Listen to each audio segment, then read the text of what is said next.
نبی پاک صلی اللہ علیہ وسلم کی حدیث ہے مسلم میں طبرانی میں، حضور نے فرمایا آؤ میں تمہیں پچھلے زمانے کے ایک ایماندار نوخیز ولی اللہ کی بات سناؤں۔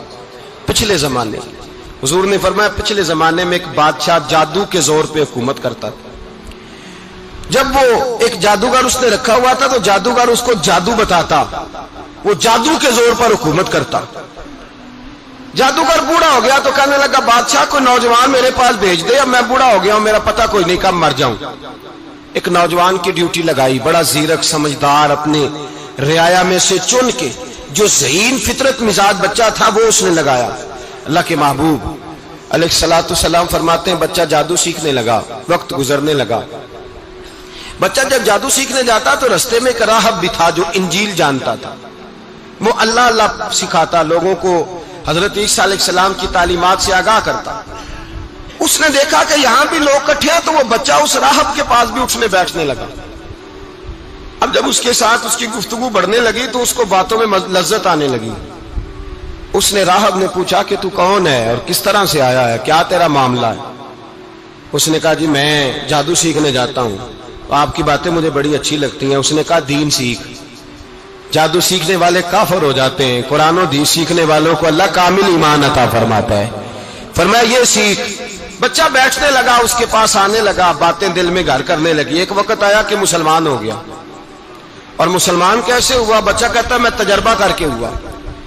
اب میں تھوڑا سا وقت جادوگر کے پاس بھی جاتا اور باقی سارا وقت وہاں بیٹھتا۔ میں ایک دن جا رہا تھا تو رستے میں اژدہا تھا، بہت بڑا سانپ تھا، رستہ روک کے کھڑا تھا۔ یہ حضور نے بیان کی حدیث۔ نبی پاک صلی اللہ علیہ وسلم فرماتے ہیں بچہ کہتا ہے کہ رستے کے اندر سانپ ہے، رستے بند ہے، لوگ چھتوں درختوں پہ چڑھے ہیں، راش ہے۔ کہتے چھوٹا سا روڑا میں نے اٹھایا تو میں نے کہا اللہ اگر جادوگر سچا ہے تو اسے مار دے۔ چھوٹا سا روڑا میں نے پھینکا، اژدہا کوئی نہ مرا۔ پھر چھوٹا روڑا اٹھایا، میں نے کہا اللہ اگر وہ عالم سچا ہے تو اسے مار دے۔ اب جب میں نے روڑا مارا تو اژدہا مر گیا۔ میرے اندر سے گواہی آئی نہیں دین کی باتیں سچی ہیں، نہیں قرآن کی باتیں اسلام سمجھانے کے لیے عرض کر رہا ہوں، اگرچہ اس دور میں انجیل تھی، اللہ رسول کی باتیں اچھی ہیں۔ کہتے میں مسلمان ہو گیا، اب میں نے راہب کے پاس ہی رہنا شروع کر دیا، جادوگر کے پاس چھوڑ دیا اس بچے نے آنا۔ بادشاہ پوچھتا کہاں زیادہ وقت گزارتے ہو تو وہ بات گول کر دیتا، وقت تیزی سے بڑھنے لگا۔ اللہ نے اس نوجوان میں طاقت پیدا کر دی، اب وہ اس کے اندر نا اللہ نے توانائی روحانیت پیدا کر دی، ابھی جوان ہے، 14-15 سال عمر ہے۔ اللہ نے اب جو بیمار بھی آتا وہ دعا کرتا تو اللہ صحت عطا کر دیتا، جو بھی آتا۔ بادشاہ کا ایک درباری تھا، بادشاہ کو پنکھا جلتا تھا، وہ اندھا ہو گیا، کوئی ایسی تکلیف آئی کہ نابینا ہو گیا، بڑے علاج کرائے شفا نہیں ہوئی۔ کسی نے اس بچے کا پتہ بتایا کانوں میں، اس کے پاس گیا تو بچہ کہنے لگا شفا تو ہو جائے گی پر کلمہ پڑھنا پڑے گا، مسلمان ہونا پڑے گا، جس پیغمبر کا میں غلام ہوں تجھے بھی بننا پڑے گا، دین پہ عمل کرنا پڑے گا، اللہ شفا دیتا ہے۔ اس نے کہا تو مجھے کلمہ پڑھا، مجھے شفا دے، میں تیار ہوں۔ اس نے کہا شفا تو اللہ دیتا ہے۔ اس نے اللہ تبارک و تعالیٰ کا ذکر کر کے دعا مانگی، یہ مسلم شریف میں حدیث ہے، طبرانی میں موجود ہے۔ اللہ نے اسے شفا دی، اس نے کلمہ پڑھنا شروع کر دیا۔ یہاں ایک نقطہ لکھا ہے ہمارے علماء نے، کہتے ہیں جب اللہ ولایت عطا کرتا ہے نا تو یہ سفید بالوں والے کا حصہ نہیں ہوتی۔ اگر جوانی میں کوئی آدمی توبہ کر کے تصوف کے رستے پہ چلتا ہے تو سب سے زیادہ ولایت اللہ اسے عطا فرماتا ہے، سب سے زیادہ ولایت اس کے پاس ہوتی ہے۔ ابھی اس کے بال کالے ہیں، چڑھتی جوانی ہے، دعا کی تو اللہ نے، اور حدیث پاک میں موجود ہے کوڑے آتے تو شفا یاب ہو جاتے، اندھے آتے تو شفا یاب، برس والے آتے تو اللہ سے دے، جوان ہے۔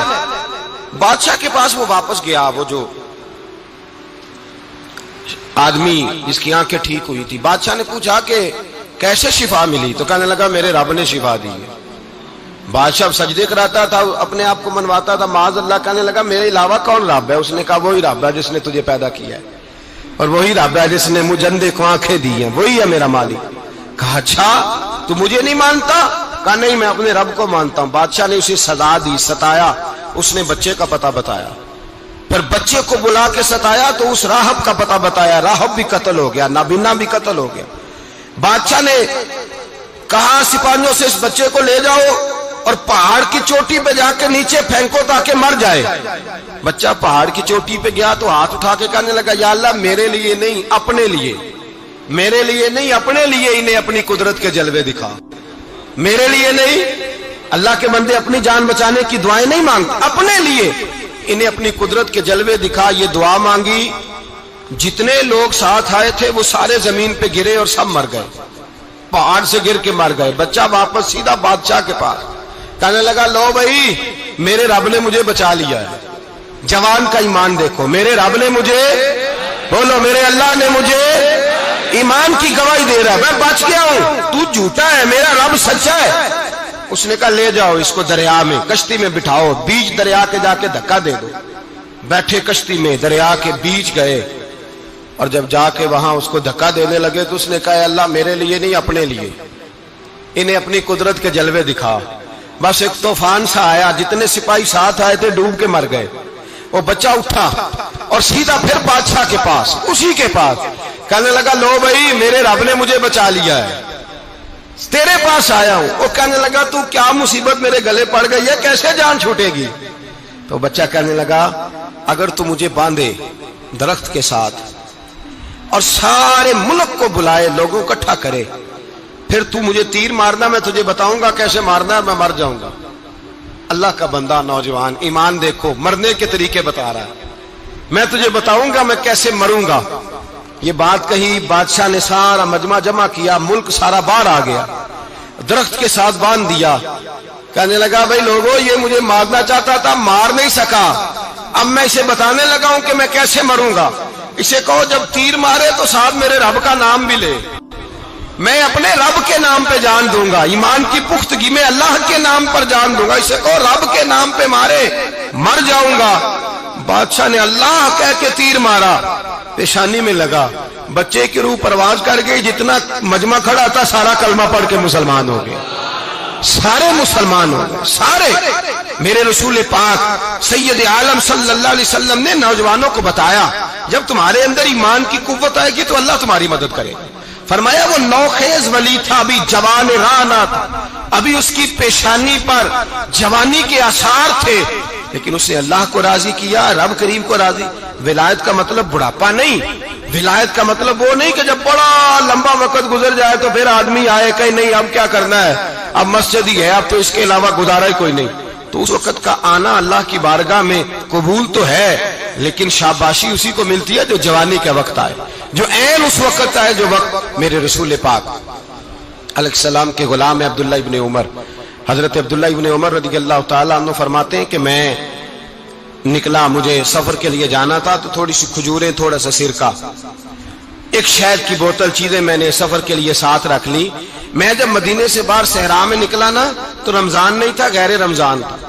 میں نے ایک نوجوان کو دیکھا بکریاں چرا رہا ہے، بکریاں چرا رہا ہے. اے جوان، آپ فرماتے ہیں اس کا چہرہ بڑا نورانیت والا، گرد پڑی ہوئی پر بڑا حسین. فرماتے ہیں میں نے اس کو کہا کہ آ جاؤ کھانا کھا لو، روزے بھی نہیں تھے. کہنے لگا نہیں میں نے روزہ رکھا ہوا ہے. فرماتے ہیں میں نے کہا پتہ کروں کہ نیرا نیک ہی ہے کہ پرہیزگار بھی ہے.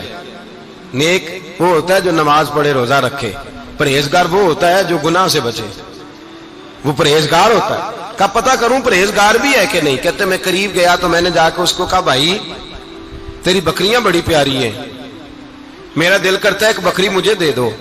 کہتے وہ جوان، غربت بھی، پریشانی بھی، پر دامان توکل کی یہ خوبی ہے کہ اس پر پابند لگے ہوتے ہیں، دھبے نہیں ہوتے. غربت ہے. کہا جناب ایک بکری دے دو. آنے لگا جناب بکریاں میری نہیں، بکریوں کا مالک کوئی اور ہے. کہتے میں نے آزمانے کے لیے کہا کہ بکریوں کے مالک کو کہنا ایک بکری بھیڑیا لے گیا ہے، کہہ دینا بھیڑیا لے گیا ہے. تو کہتے اس نے میری طرف دیکھا، گرد سے اس کے بال لٹے ہوئے، آنکھوں میں روشنی، چہرے پہ اطمینان، لب و لہجے میں ایمان کی طاقت. نوجوان کہنے لگا حضور بکریوں کے مالک کو تو کہہ دوں گا بھیڑیا لے گیا ہے، جب عرش کا مالک پوچھے گا تو کیا جواب دوں گا، اللہ کو کیا جواب دوں گا. کہتے ہیں میں کانپنے لگا، اس کی بات سن کے واپس آیا، جو کام نکلا تھا وہ چھوڑا، واپس لوٹ آیا. میں نے پتہ کیا کس کا غلام ہے، پتہ چلا فلاں آدمی کا ہے. کہتے میں نے پہلے غلام خریدا، پھر پتہ کیا تیرے پاس بکریاں کتنی ہیں، اس نے کہا 400. کہتے میں نے مالک سے ساری بکریاں خریدی، پھر غلام کو بلایا، پھر وہ بکریاں تحفے میں دی، تحفے میں۔ کہنے لگا حضور یہ سارا کچھ مجھے کیسے ملا؟ میں نے کہا تیرا ایمان بڑا پختہ تھا تو میرے رب نے تجھے انعام عطا فرمایا۔